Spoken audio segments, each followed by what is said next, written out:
ইমাম হায়াত তো শিয়ারা কয়। আর আজকের স্লোগান হলো ওহাবি শিয়ার মদদের বাপ।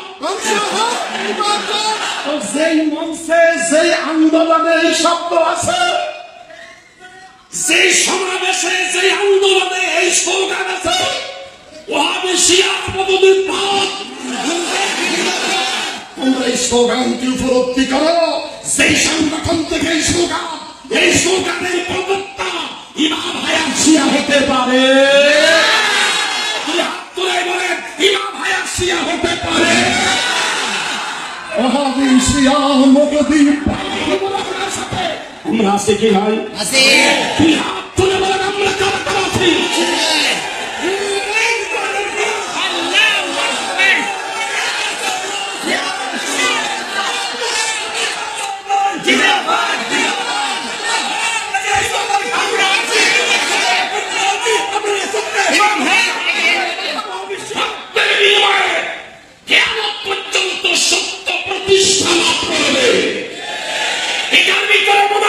থাকবে না, অহংকার থাকবে না, হিংসা থাকবে না, রিয়া থাকবে না।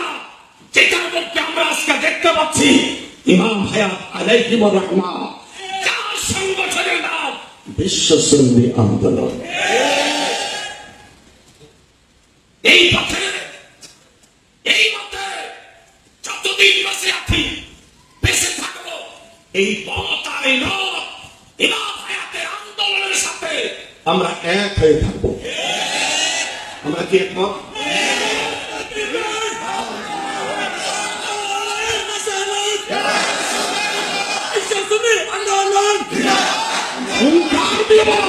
বিশ্ব সুন্নি আন্দোলন আজকে শুধু ঢাকার রাজধানী নয়, পৃথিবীর বহু দেশে এই প্রোগ্রাম দেখা হচ্ছে।